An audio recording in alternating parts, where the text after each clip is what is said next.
ክፍል 27 የአደይ ድራማ እና ያለ ማለት ነው። አብረን ዛሬ ባለፈው ክፍል 26 ላይ እንግዲህ አደይ ያው ሀብሉ ጠፍቶ እንደነበረ ታውቃላችሁ። ጃኬት ውስጥ አድርጋ ለአደይ ሰጣ ነበር ማለት ነው ፍቅር። አሁን ግን ሀብሉም ጃኬቱም የኤላ ፍቅረኛ ምናልባት ይገናኛሉ ብዬ ነበር ባለፈው ማለት ነው። ኤላ ምናልባት የበፊቱን ፍቅረኛ ሊያገኝ ይችላል ብዬ ነበር ማለት ነው። ስለዚህ ዛሬ ተገናኝተዋል። ነገር ግን በሚቀጥለው በደንብ እናያለን ብዬ አስባለሁ ስለነሱ። ነገር ግን አሁንም ፍቅር ክፍነቷን አላቆመችም። ሀብሉን እየፈለገች ነው ማለት ነው። ምክንያቱም ጃኬት ውስጥ አድርጋ ያው ለአደይ ሰጣ ነበር። ኤላ ቤት ስትሄድ ምናልባት ከጃኬት ውስጥ ይወርቃል። ከዛ በኋላ አደይ እንዳነሳች ወይ ደግሞ እሷ እንደሰረቀችው አድርጋ ማለት ነው ፍቅር። ነገር ግን ሀብሉ አሁን የተገባው መሰላችሁ አደይ ባለፈው እንደተናገርኩኝ እንትና ሰጣ ነበር ለዚች ኤላ ፍቅረኛ የነበረችው መንገድ ላይ አግኝታ ማለት ነው። ሰው ያባረራት ስትመጣባት አሳዘነቻት። ያላትን ብር ሰጠቻት፣ ጃኬቱንም ማለብሳት ሄደች ማለት ነው። ነገር ግን አደይ እህቷን ወደ ክፍለ ሀገር ሸኝታ ነበር አይደል? ባለፈው ሸኝታት ነበር ማለት ነው እንድትሄድ። ነገር ግን እህቷ እኔ አልሄድም ብላት ነበር። አይ መሄድ አለብሽ፣ ምክንያቱም አባታችን ያለንበት ቦታ ካወቀ ታውቂያለሽ፣ ስለዚህ መሄድ አለብሽ ብላ ሸኝታት ነበር። ነገር ግን እሷ ተመልሳ ፍቅርን ያው ልትማታት ወይንም ደግሞ በቃ ያስፈራራቻት ነበር ማለት ነው አንጋይ ሰዓት። ከዛ ፍቅር ድምጽ ሰምታ ማናት አደይ ድምጻቸው ሰምታ ሮጣ መጣ። እህቷንም ሸኝቼሻል ነበር ለምንድነው የተመለሽው? እኔኮ አንገቴን ደፍቼ የምሰራው እናቴን ለመጦር አንቺን ለማሳከም ነው። አንገቴን ደፍቼ የምሰራው ለምንድነው እንደዚህ የምታደርጊ? እንድትሄጂ ሸኝቼሽ ነበር በላ አለቻት ማለት ነው አደይ። ነገር ግን እህቷ አንቺን የጠቀምኩሽ መስሎኝ ነው ብላ እንደገና ያው እህቷን ለመሸኘት እንትን ብላለች ማለት ነው አደይ። ነገር ግን ፍቅር አሁንም ተንኮለኝነቱን አላቆመችም ማለት ነው። በእርግጥ እሷ ዴቪን ተወደዋለች። ዴቪን ስለምትወድ ብቻ አይደለም ፍቅር፣ ምክንያቱም ዴቭ ደግሞ ያው አደይን ነው የሚወዳት፣ አደይን ነው የሚያፈቅራት ማለት ነው። እሷን ፍቅርን አይፈልጋትም። እሱ የሚወዳት አደይን ነው። ነገር ግን ዴቪን መተው አለብሽ እያለች በሷ አሳበበች እንጂ ከመጀመሪያው ወደዚህ ቤት ከመጣችበት ጀምሮ ለአደይ ያላት ቦታ ጥሩ አይደለም ፍቅር ማለት ነው። አደይ ግን እድለኛ ናት። ልክ ጸባዩ ሰናይ እንደሆነችም የሰው መውደድ አላት። የምሬን ነው ማለት የሰው መውደድ አላት። የሰው ፍቅር ስጣችሁ እናንተ። ወንድሟ ባርኮትም ይወዳታል፣ በፍቅር ይፈልጋታል ማለት ነው። ግን ባርኮት ያው አውጥቶ አልነገራትም እስከዛሬ ድረስ ማለት ነው። በእውነት አውጥቶ አልነገራትም። ግን መጨረሻ ላይ እኔ የማስበው ባርኮትና አደይ አንድ ላይ ይሆናሉ ወይም ደግሞ ብዬ አስባለሁ። ዴቪም ትንሽ ቸኮል ስለምን ሌዱ ደግሞ ቀበጧ ተመቸኛለች። ራባሽ ናት ምናምን ነገር ሆነ እንዴት ነው ወደ ውስጥ ምንም የለም ማለት ነው።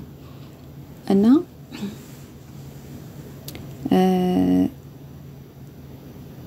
ባርኮት ለኤላ ያው በፊትም ጎደኛ ስለነበሩ እንግዲህ ከአደይ ፍቅር እንደያዘውና በጣም ስለሷ እንደሚያስብ ለሱ አውጥቶ ነግሮታል። እሱ ደግሞ እንዴት አደይን ታፈቅራታለህ? እሷ ላንተ አትገባም፣ ላንተ አትሆንም። ምክንያቱም እሷ ሌባ ናት። ሀብሌን ከወንበዴዎች ጋር ተባብራ ወሰደችው እሷ ናት የሰረቀችው። ስለዚህ ሌባ ናት፣ ላንተ አትሆንም ምናምን ብሎ ስለው እንዴት እንደዚህ ትለኛለህ ብሎ ባርኮት በጣም ተናዶበታል ኤላ ላይ ማለት ነው። እኔ ሰው መስለኝ ነበር። እሷ በፍጹም አደይ እንደዚህ አታደርግም፣ አደይ በፍጹም እንደዚህ አታደርግም በፍጹም ብለው ተከራከራላት ማለት ነው። ነገር ግን ከልጁ ጋር ቆማ አቻታለሁ ለዛ ነው ምናምን ብሎ በዛው አለፉ። ከእንግዲህም በኋላ ደግሞ ቤታቸው ሄዶ የነባርኮትን ቤት ሄዶ ባርኮትንም አዴንም ይቅርታ ጠይቋቸዋል ማለት ነው ኤላ። ግን አሁን እንግዲህ ሀብሉ ፍቅረኛው የሱ የኤላ በፊቱ ሀብሉ የኤላ ነው። አሁን ደግሞ ማን እጅ ገባ? የኤላ ፍቅረኛ እጅ ነው የገባው ማለት ነው ሀብሉ ከነጃኬቱ። ምክንያቱም መንገድ ላይ ስታገኛት ባለፈው አልብሳት ነበር ማለት ነው። እና አሁን ኪስ ውስጥ በቃ ቸግሯት ብሯማ አልቆብኛል ብላ ኪስ አጋጣሚ ስታይ ሀብል አገኘችው። ሀብሉን ደግሞ ልጅቷ ታውቃለች በፊት ማለት ነው። ስለዚህ አሁን ኤላን አገኘው ማለት ነው። ስለዚህ አዴ የኤላ ሰራተኛ ቤት ትሆናለች ብላ አስባለች ማለት ነው። ስለዚህ አሁን ልጅቷ ምንድነው አዴን እየፈለገቻት ነው። ሀብሉንም ስላየች ከኤላ ጋር አገኛለሁ በሷ ምክንያት አገኛለሁ ብላ ስላሰበች እሷን እየፈለገች የሆነ መንደር መጣ ብቻ አጥር ስር ተኝታለች ልጅቷ ማለት ነው።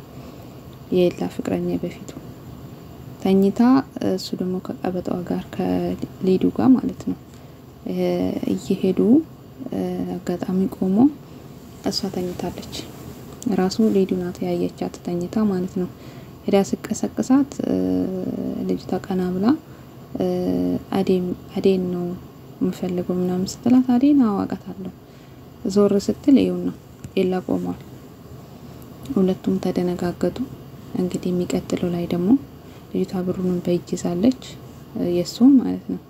የሚቀጥለው ላይ በስነ ስርዓት እነሱ ይገናኛሉ ብዬ አስባለሁ ማለት ነው ኤላና የበፊቱ ፍቅረኛው። እና ብሩን ደግሞ ያው እንደዚህ ነው ያገኘሁት ብላ ለኤላ ስትነግረው ኤላ ደግሞ እንግዲህ በቃ አዴናት የሰረቀችው ወይን ደግሞ ከየት አመጣች ብሎ ይላል። ነገር ግን ደግሞ ዴቭ ጃኬቱን ወደ ኤላ ቤት አዴን ልካ ጃኬት ለብሰሽ ሂጂ ብላ እንደሰጠቻት ዴቭ አይቷል ማለት ነው። ስለዚህ ዞሮ አዴ ነፃ ትወጣለች ማለት ነው። ምክንያቱም እዛ ጋር ጃኬቱን የመጀመሪያ ቀን ጃኬት ለብሳ እንድትሄድ ያደረገቻት ፍቅር ናት። ወደ ኤላ ቤት የሚላከቻት ፍቅር ነች። ሂጂና ስራ ሰርተሽ ነይ ብላት ከዛ ልትወጣ ስትል ጃኬት አውልቃ ሰጠቻት ማለት ነው። ልጅቷ ለብሳ ሄደችው። ስለዚህ ኤላ እሷ ናት በቃ ጃኬቱን አዴ ናት የሰጠችኝ ብትል ልጅቷ ስለዚህ እሷ ናት ሀብሌን ያስወሰደችው ይላል።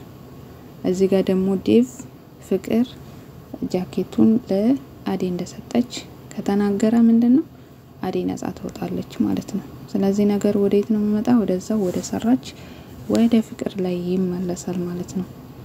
ስለዚህ ነገሩን እንደገና ደግሞ እዛ ጋር ምን ደመቃ ራሱ ዞሮ ምናልባት ዞሮ ፍቅር ላይ ነው ነገሩ የሚሆነው ብዬ ነው ማስበው ማለት ነው። ቀበጣው ራሱ ትናገራለች አንድ ቀን ማለት ነው። እንዲሁም ደግሞ ደመቃም ያው እንግዲህ ፍቅርን ሊያፈቅራት ወይን ደግሞ እንደ ፍቅር ፎንቃ ገብቶለታል። ነገር ግን ሲያት ደግሞ በጥፊ ብሏት ነው ያባረራት ማለት ነው። ሮጣ ነው ከዛ ሀብሉ የት ነው ብላ ካቅሟ በላይ ተንጠራርታ ሄደ ነበር ማለት ነው። አራሮጣ ነው ያሳቀኝ ማለት ነው። እና ምናልባት ፍቅርና ደመቃ ወደፊትም ይፋቀራሉ ወይም ደግሞ ይዋደዳሉ ያስባለሁ። ግን ደሃ ብለዋለች። አው ደሃ ነኝ ምን ታመጫለሽ ብሏታል። ዞሮ ጥፊ ቀምሳ ነው ሄደችው። ለሚቀጥለው ደግሞ መጣውና የሚሆነውን አብረን እናያለን ማለት ነው። ውድ ቤተሰቦቼ እንግዲህ ድራማውን ከወደዳችሁ መልእክታችሁን ጻፉልኝ። እንዲሁም ደግሞ ሌላውንም ይዤላችሁ መጣለሁ። እናንተም ደግሞ ገብታችሁ እንድታዩና ራሳችሁን ዘናፈታ እንድታረጉ እላለሁ ማለት ነው። ቦታው ላይ ገብታችሁ ተመልከቱ። በደንብ ደግሞ እነሱ ስታዳምጡ እናንተም ዘናፈታ ትላላችሁ ማለት ነው ውድ ቤተሰብ። ምክንያቱም ይሄ በጣም ጥሩ ነገር ያስተምራል ትግስትን። እኔ ብዙ ነገርን አዴ በተለይ በጣም በቃ ትግስትን ኃይለኛ ሰው ይመጣባችሁ እንዴት ነው ማሳለፍ ያለባችሁ የሚለውን ነገር በተለይ ትግስትን አዴ በጣም አስተምራኛለች። የምሬን ነው ማለት በጣም ከሚገባ በላይ ከመነገር በላይ ማለት ነው። ትግስትን ኃይለኛ ሰው ይገጥማችሁ እንዴት አርጋችሁ አንገታችሁን ደፍታችሁ ሰርታችሁ እንዲያልፍላችሁ እንዴት ከዛ ሰው ጋር መኖር እንዳለባችሁ በቃ ትግስትና ጥሩ ነገር አስተማሪ ድራማ ነው ማለት ነው። የተበለቃቀጠ ድራማ አይደለምና እንደዚህ አይነት ድራማዎች እናንተም ብታዩ ጋብዛለሁ። መልካም ቆይታ ይሁንላችሁ። ባባይ